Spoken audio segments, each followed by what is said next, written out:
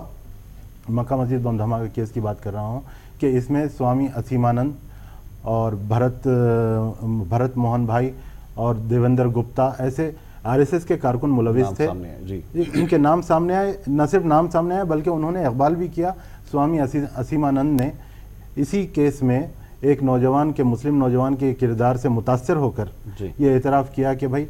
اس دھماکے کا ملزم دراصل وہ ہے۔ سوامی اسیمانند نہ صرف مکہ مسجد بم دھماکہ کیس کا بلکہ سمجھوتا ایکسپریس بم دھماکہ کیس اور آپ کے مالیگاؤں بم دھماکہ کیس کا بھی ملزم ہے۔ اس نے آخرکار مسلم نوجوان کے کردار سے متاثر ہو کر یہ اقبال کر لیا کہ اس دھماکے کا ذمہ دار وہ ہے، اور اس کے بعد ہماری تحقیقاتی ایجنسیاں ہوش میں آئیں اور انہوں نے عدالت میں اس معاملے کو پیش کیا، جس کے بعد مسلم نوجوانوں کی جو بے قصور تھے ان کی رہائی عمل میں آئی۔ تو میرے کہنے کا مطلب یہ ہے کہ اس سوچ کو بدلا جائے۔ جہاں کہیں کوئی تخریبی واقعہ ہو، فوری آ کے چند مسلمانوں کو اٹھا لیا جاتا ہے، چند مسلم نوجوانوں کو اٹھا لیا جاتا ہے۔ میں اور ایک مثال آپ کو دینا چاہوں گا، دہلی کے ایک نوجوان کی، جو ایک کھلونے کی دکان کے مالک کا بیٹا تھا، عامر خان، محمد عامر خان اس لڑکے کا نام تھا۔ اسے گرفتار کیا گیا 19 مقامات پر بم دھماکوں کی سازش کے الزام میں۔ جب اسے گرفتار کیا گیا تو اس کی عمر تھی 18 سال، اور آخرکار عدالتوں میں پیشی ہونے کے بعد جب اس کی ثبوتوں کے فقدان، ثبوتوں کی کمی کی وجہ سے جب اس کی رہائی عمل میں آئی تو اس وقت اس کی عمر تھی 32 سال۔ اس طرح اس نے اپنی زندگی کے تقریباً 13 یا 14 قیمتی سال جیل میں گزار دیے، اور اس کی سائیکولوجی پہ جو اثر ہوا ہے، اس کی نفسیات پہ جو اثر ہوا ہے ان تمام واقعات کا، اس کا کس طرح سے مداوع کیا جا سکتا؟ اگر آپ کمپنسیشن بھی دیتے ہیں تو کیا کمپنسیشن ان تمام چیزوں کا مداوع ہو سکتا ہے؟ جی بالکل صحیح کہا آپ نے کہ خاص طور پر تحقیقاتی ایجنسیوں کو ایک رخی نقطہ نظر سے نہیں سوچنا چاہیے، بلکہ خاص طور پر اگر ہم غور کریں تو گزشتہ 10-15 سال کی اگر ہم تاریخ اٹھا کر دیکھیں تو یہی بات سامنے آئی ہے کہ جہاں بھی کہیں پر اگر کوئی دھماکہ ہوا ہے یا کوئی دہشت گردانہ کارروائی ہوئی تو اس کے سب سے پہلے یہی کہا گیا، اس کے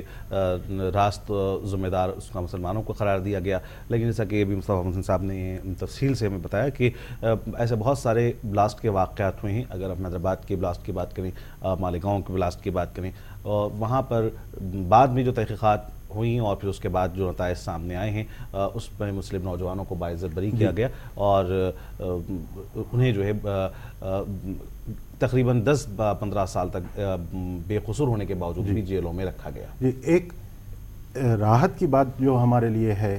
یعنی مسلمان اس ملک کی تقریباً 20%، 15-20% آبادی ہیں، اتنی بڑی اقلیت ہونے کے باوجود جب ان کے حقوق کی پامالی ہوتی ہے تو اس وقت انہیں جو امید کی کرن نظر آتی ہے، انہیں جو راحت ملتی ہے تو وہ صرف ہے عدلیہ، جو ابھی تک آزاد ہے، اور عدلیہ میں ابھی تک اس کا اثر نہیں ہوا ہے کہ ایسی کوئی ذہنیت عدلیہ میں پروان نہیں چڑھی ہے۔ تو یہ بڑی ہمارے لیے راحت کی بات ہے۔ میں آپ کو ایک اور مثال دینا چاہوں گا کہ کانپور میں جو واقعہ پیش آیا تھا جولائی 2001 میں، کانپور بم دھماکے کے سلسلے میں ایک نوجوان محمد حیدر واصف کو گرفتار کیا گیا تھا۔ 29 سالہ واصف حیدر کو گرفتار کیا گیا تھا، اس کی رہائش گاہ سے اسے آدھی رات کو اٹھا لیا گیا تھا۔ اس کے خلاف 11 کیس درج کیے گئے اور جن میں کانپور بم دھماکہ کیس بھی شامل تھا۔ لیکن جب اسے گرفتار کرنے کے بعد 3 دن تک پولیس نے اپنی تحویل میں رکھا، اور ظاہر بات ہے کہ پولیس تحویل میں کیا واقعات پیش آتے ہیں، کس طرح سے 3rd ڈگری کا استعمال کیا جاتا ہے، اسے سبھی واقف ہیں۔ اس کا اقبالی بیان لیا گیا، جس کی ویڈیو بنائی گئی اور تحریری بیان اس سے لیا گیا۔ جب یہ بیان عدالت میں پیش کیا گیا تو جج نے یہ کہتے ہوئے قبول کرنے سے انکار کر دیا کہ یہ بیان جبر اور دباؤ کے تحت لیا گیا ہے، اسے قبول نہیں کیا جا سکتا۔ اس کے بعد اس نوجوان کی رہائی عمل میں آئی۔ تو ایک اور ہمارے پولیس عہدیدار ہیں، سابق پولیس عہدیدار GS دارا، ان کا یہ کہنا ہے کہ جب کبھی کوئی حملہ ہوتا ہے، جب کبھی کوئی دھماکہ ہوتا ہے تو چند مسلم نوجوانوں کو اٹھا لیا جاتا ہے اور ان کے نام میڈیا میں پیش کر دیے جاتے ہیں، اور انہیں پولیس خود ہی یہ فیصلہ کر لیتی ہے کہ وہ اس دھماکے میں ملوث ہیں، اور اس طرح سے اپنی کارکردگی کا ثبوت دینے اپنی کارکردگی کو ظاہر کرنے انہیں ملزم بنا کر پیش کیا جاتا ہے۔ طویل برسہ برس تک قانونی کشاکش کے بعد، قانونی آپ کے کارروائیوں کے بعد جب عدالت سے ان کی رہائی عمل میں آتی ہے تو وہ اپنا بہت کچھ کھو چکے ہوتے ہیں۔ جی، سمجھ سے بڑی اہم باتیں آپ نے کی ہیں۔ ناظرین، گفتگو کا سلسلہ جاری رہے گا، لیکن یہاں پر وقت ہو چلا ایک مختصر وقفے کا، جائیے گا نہیں، لوٹتے ہیں کچھ ہی دیر بعد۔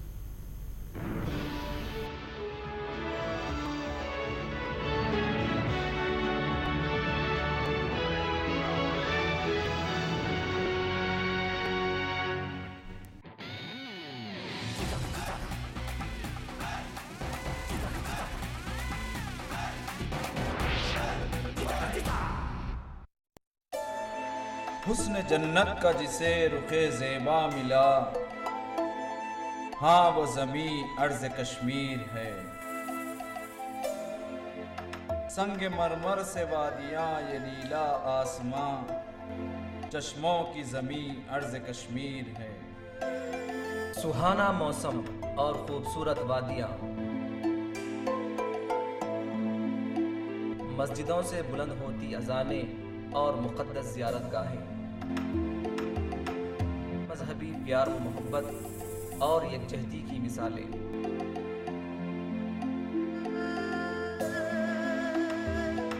کشمیری ادب و ثقافت اور یہاں کی بہترین فنکاری،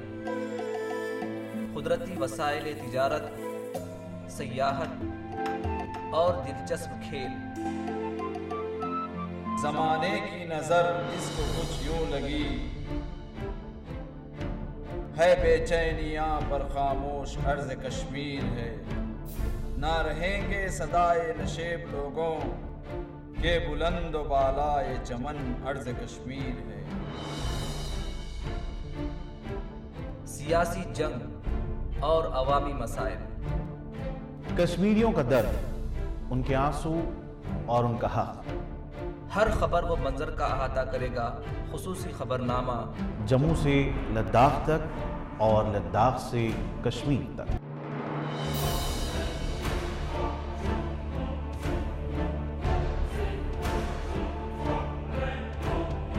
منصف کشمیر دیکھیے روزانہ شام 7:30 بجے صرف منصف ٹی وی پر۔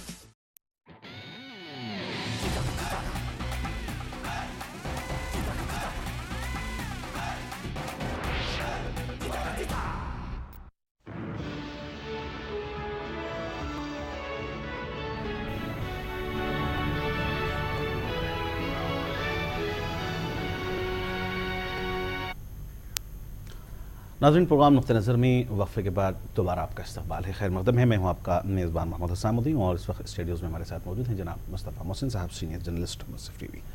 ناظرین، ہم جن موضوعات پر آج گفتگو کر رہے ہیں، سب سے پہلے تو راجناتھ سنگھ صاحب وزیر داخلہ کے اس بیان پر کہ جس میں انہوں نے کہا کہ مسلمان جو شہری ہیں ہندوستان کے وہ محب وطن ہیں اور ان پر کوئی شک نہیں کیا جا سکتا، اور ساتھ ہی ساتھ انہوں نے پاکستان پر تنقید کی کہ وہ اپنی دہشت گردانہ کارروائیوں کو پر لگام لگائے، روک لگائے، اور خاص طور پر ہندوستان سے متعلق اپنی پالیسی میں وہ تبدیلی لائے، اور گزشتہ میں جو واقعات ہوئے ہیں بہرحال آئندہ سے ان واقعات پر روک لگائے تاکہ خاص طور پر ساؤتھ ایشیا کے میں ایک امن کا ماحول پیدا ہو سکے۔ دوسری اور اہم بات یہ ہے کہ کل تقریباً بہت ساری جماعتوں نے مودی سرکار کے 300 دن مکمل ہونے پر ایک احتجاجی دھرنا، ایک احتجاجی پروگرام جنتر منتر پر دہلی میں منعقد کیا، جس میں انہوں نے یہ الزام لگایا کہ حکومت ان 300 دنوں میں تقریباً پورے محاذوں پر، تمام محاذوں پر ناکام ہو گئی ہے، اور جو اچھے دن آنے کی بات حکومت نے کی تھی وہ صرف RSS اور اس طرح کی اس کی ساتھی جماعتوں کے لیے ہی دیکھے جا رہے ہیں۔ اس وقت ہمارے ساتھ فون لائن پر موجود ہیں جناب ابھے کمار صاحب، پولیٹیکل انالسٹ، جن سے ہم گفتگو کریں گے اور ان موضوعات پر سے جاننے کی کوشش کریں گے ان کی کیا رائے ہے۔ ابھے کمار صاحب، پروگرام نقطہ نظر میں آپ کا استقبال کرتے ہیں، خیر مقدم کرتے ہیں۔ سب سے پہلے ہم جاننا چاہیں گے کہ راجناتھ سنگھ صاحب نے اقلیتوں سے متعلق اور خصوصاً مسلمانوں سے متعلق ایک بیان دیا ہے ایک ایسے وقت میں جبکہ سارے ہندوستان میں بہرحال اقلیتوں میں اور نہ صرف مسلمانوں میں بلکہ مائنورٹیز کے اندر ایک سمجھیے کہ تشویش کی لہر پائی جا رہی تھی، خوف ہراس کا ماحول تھا، خصوصاً اگر ہم بنگال کے واقعے کو دیکھیں یا پھر اس طریقے سے دہلی میں چرچ پر ہوئے حملے کے واقعات کو دیکھیں، ایک اسکول پر حملے کے واقعات کو دیکھیں، ان سب کے بیچ میں بہرحال مسلمانوں کے تعلق سے انہوں نے کل انسداد دہشت گردی کی انٹرنیشنل کانفرنس کے افتتاحی موقع پر یہ کہا کہ مسلمان محب وطن ہیں، مسلمان بھی دیش بھکت ہیں، دیش کو چاہنے والے ہیں۔ اس بیان کو آپ کس اینگل سے دیکھتے ہیں؟ جی دیکھیے، راجناتھ سنگھ